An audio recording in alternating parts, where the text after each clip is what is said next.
और वो लोग जो बाबा साहब का नाम तो ले रहे हैं, लेकिन बाबा साहब का नाम लेने के बावजूद भी जो इस प्रकार के काम कर रहे हैं, उन लोगों को कैसा रोका जाए, ये समविचारी लोगों ने एक जगह आके सोचना चाहिए। ये केवल किसी पार्टी का, किसी धर्म का या किसी जाति का सवाल नहीं, ये देश का सवाल है। सभी अधिकार उन्होंने, मूलभूत अधिकार सभी लोगों को, सभी समाज को उन्होंने दिया है।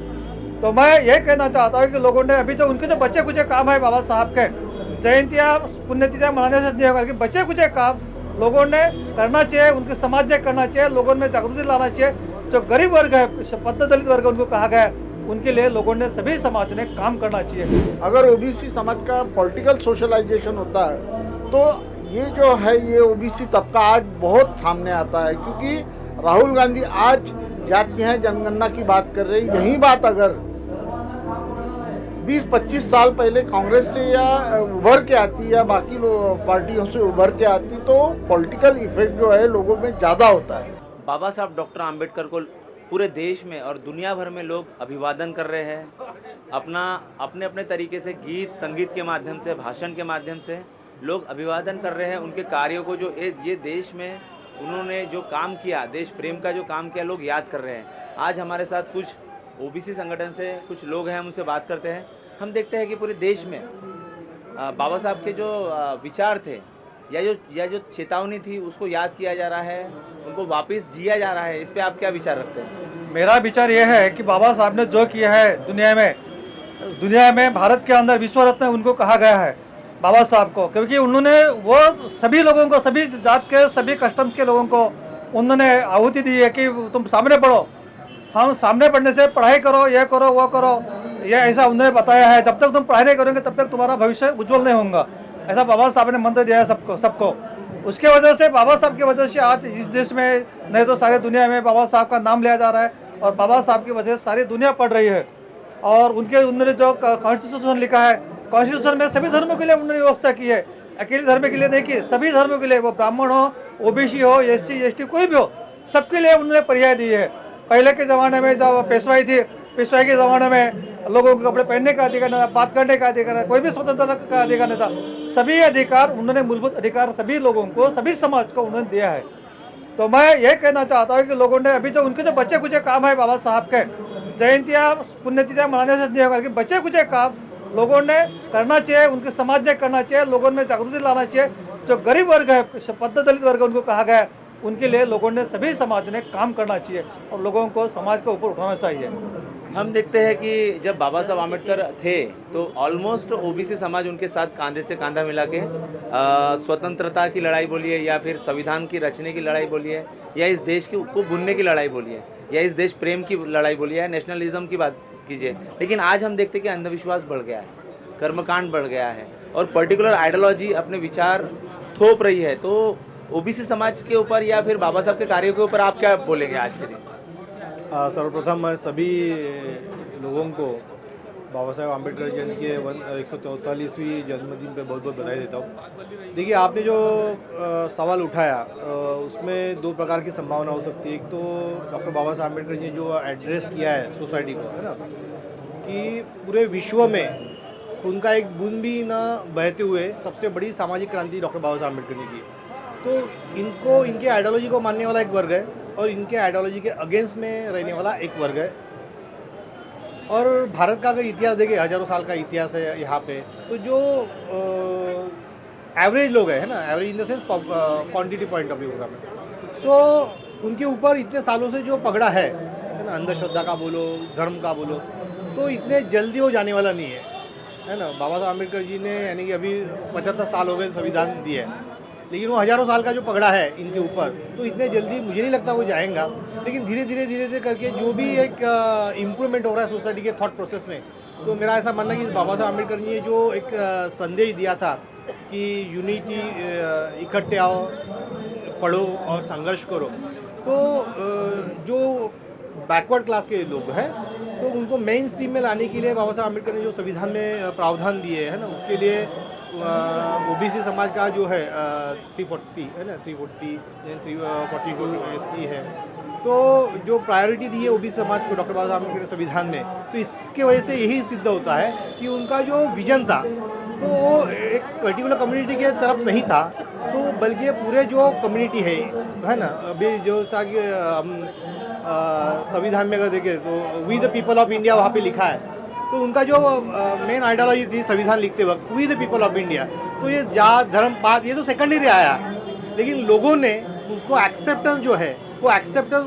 75 साल बाद भी लोगों का एक्सेप्टेंस उतना नहीं हुआ ऐसा दिख रहा है। बाबा साहब का जो विजन था या फिर जीवन चक्र था, उन्होंने हजारों सालों की बेड़ियां तोड़ी, पर ओबीसी समाज से कोई उभर कर कोई नेतृत्व क्यों नहीं आया बाबा साहब के उसी मूवमेंट के जैसे कि वो बेड़ियों को तोड़ पाए, अंधविश्वास से निकल पाए? क्या खामियां रहेगी? ओबीसी समाज के तो डॉक्टर पंजाबराव भाऊ साहब देशमुख भी उनके सिनारियों में वही के वक्त भी थे ही, है ना, तो ऐसा हम बोल नहीं सकते डायरेक्टली, क्योंकि जो कॉन्स्टिट्यूशन कमेटी थी उसमें भी डॉक्टर पंजाबराव देशमुख जी थे, उनका भी सहयोग उनमें है, तो डॉक्टर पंजाबराव देशमुख जी का जो contribution toward the OBC community है ना, welfare of the community constitution के में उतना है, उसके बाद में भी काफ़ी लोग आए, है ना। प्रेजेंटली अभी अगर हमने आज ऑन टुडे अगर हमने बात की तो doctor Baban Rao ji Taywade he is leading to the Rashtriya OBC महासंघ, तो मैं भी वही मोमेंट में हूँ, है ना, स्टेट का कन्वीनर हूँ, तो ऐसा हम बोल नहीं सकते, हम लोग ट्राई कर रहे हैं, है ना। अभी हमारे ऑलमोस्ट 10 साल होते आ रहे हैं हमारे मोमेंट को, तो हमारे मोमेंट में जो भी लोग, आपका जो सवाल है उसके ऊपर हम ऐसा नहीं बोल सकते कि ओबीसी के लोग नहीं थे। ओबीसी लोग 1950 यानी 47 to 50 भी थे कॉन्स्टिट्यूशन में सहयोग के लिए, और उसके बाद में भी ओबीसी कम्युनिटी के जो भी लीडर्स है वो आज भी है और आने वाले हम देखते हैं कि पंजाबराव देशमुख साहब का काफ़ी कार्य रहा संविधान सभा में, संविधान डिबेट में, पर ओबीसी समाज वो जो डिबेट्स है ना उनको खंगालता है, ना रिसर्च करता है, ना लिखता है। जिस तरीके से बाबा साहब का जो रिसर्च है, चाहे शेड्यूल कास्ट तबका हो या फिर शेड्यूल ट्राइब तबका हो, ये काफ़ी पढ़ता है, बट पंजाबराव देशमुख जी हो या फिर बबन राव तायवाड़े अभी राष्ट्रीय ओबीसी महामार्च चला रहे हैं, तो ओबीसी जो है काफ़ी अंधविश्वास में जकड़ा है। इसके ऊपर क्या बोलेंगे? वो साइंटिफिक टेम्पर की तरफ कब टर्न होगा, ऐसा लगता है आपको? देखो, ये जंग है, ये लड़ाई है कि एक तरफ अपने देश में धर्मांधता को इस कदर बढ़ाया जा रहा है कि जिसमें ओबीसी समाज जो है वहाँ से निकलने की कोशिश कर रहा है, पर वो जैसा ही निकलने की कोशिश करता है, जो अपोजिशन वाले, जो विरोधी विचारधारा वाले लोग जो है वो उनको उसी माहौल में खींच लेते हैं। इसलिए वो ओबीसी समाज जो है वो पढ़ नहीं पा रहा या समझ नहीं पा रहा। पर ऐसा भी नहीं है कि समझ नहीं पा रहा, लोगों को आज मंडल आयोग क्या चीज़ है वो समझ रहा है। ओबीसी समाज का पॉलिटिकली सोशलाइजेशन नहीं हुआ है। अगर ओबीसी समाज का पॉलिटिकल सोशलाइजेशन होता है तो ये जो है ये ओबीसी तबका आज बहुत सामने आता है, क्योंकि राहुल गांधी आज जाति है जनगणना की बात कर रहे हैं। यही बात अगर 20-25 साल पहले कांग्रेस से या उभर के आती या बाकी पार्टियों से उभर के आती तो पॉलिटिकल इफेक्ट जो है लोगों में ज़्यादा होता है। पॉलिटिकल इफेक्ट अगर ज़्यादा होता है तो लोग पढ़ने भी लगते हैं। पॉलिटिकल इफेक्ट ज़्यादा न होने की वजह से ये ओबीसी समाज जो है वो ऐसा पीछे रहा है। फिर भी आज राष्ट्रीय ओबीसी महासंघ हो या ओबीसी की जो भी बहुत सारी संगठनाएं हैं, 5 साल तक क्या ऐसा विजन रखेंगे आप कि ज़्यादा से ज़्यादा मेजॉरिटी ओबीसी समाज एक साइंटिफिक टेम्पर के साथ और एक भारत के संविधान के डेडिकेट होते हुए जो कार्य हो रहे हैं उनकी तरफ टर्न हो जाए, ऐसा क्या प्लान रखेंगे? आने वाले दिनों में हमने पॉलिटिकल और सोशल मूवमेंट में ये बात रखी है कि ओबीसी की या पूरे समाज की कास्ट न्याय सेंसस। सेकंड थिंग, 50% का जो कैप लगा है उसको निकाला जाए, देश में ओबीसी मंत्रालय बनाया जाए। अगर ऐसी कुछ बातें होती है तो ओबीसी समाज में एक चेतना आएगी, और अगर वो चेतना आती है तो ओबीसी समाज को मालूम हो जाएगा कि ये बात अगर हमको 20-25 साल पहले, 40 साल पहले अगर मालूम होती है तो आज का जो हमारा अपलिफ्टमेंट है वो आज ज़्यादा होता है। ये बात ओबीसी समाज के लिए हम भी प्रयासरत है। हम सामाजिक संगठन है, ओबीसी की कोई पार्टी नहीं है, पर हम ये प्रयासरत है कि ओबीसी में वो माहौल, संविधान का माहौल बनाया जाए।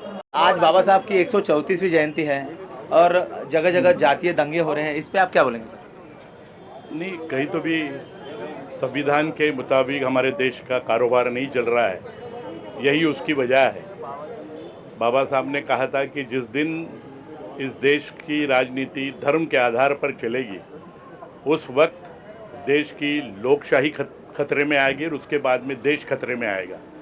तो हम सब लोग जो बाबा साहब के विचारों को मानते हैं, उनका जो योगदान है संविधान बनाने में या तो इस देश को एक नई राह दिखाने में, अगर उस पर हम चलने की फिर से कसम खाते हैं और वो लोग जो बाबा साहब का नाम तो ले रहे हैं, लेकिन बाबा साहब का नाम लेने के बावजूद भी जो इस प्रकार के काम कर रहे हैं, उन लोगों को कैसा रोका जाए, ये समविचारी लोगों ने एक जगह आके सोचना चाहिए। ये केवल किसी पार्टी का, किसी धर्म का या किसी जाति का सवाल नहीं, ये देश का सवाल है और ये जो समस्या है वो दिन ब दिन बढ़ रही है। छुपे तरीके से जिस प्रकार एक एपिडेमिक आता है, उस प्रकार ये इंसान को इंसान खत्म कर रहा है। और वो विचारधारा कौन सी है, तो वो आगे न बढ़े, इसके लिए हमको चिंता करना है।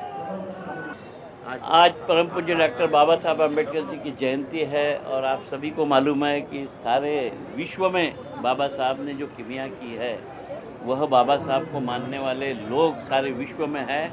और मुझे लगता है कि ये जीता जागता उदाहरण है कि जो इस दुनिया में नहीं है मगर उसके चाहने वाले लाखों से लोग रास्ते पर उतरते हैं, ये बाबा साहब की किमिया है। बाबा साहब ने दिखाए हुए रास्ते पर चलना ही इस देश के संविधान को और देश को बचाने का महान कार्य होगा। इसलिए मैं सभी मेरे साथियों से कहूँगा कि परम पूज्य डॉक्टर बाबा साहब अम्बेडकर ने जो मार्ग दिखाया, उस मार्ग पर ही चलते रहे, इसी में देश का कल्याण है।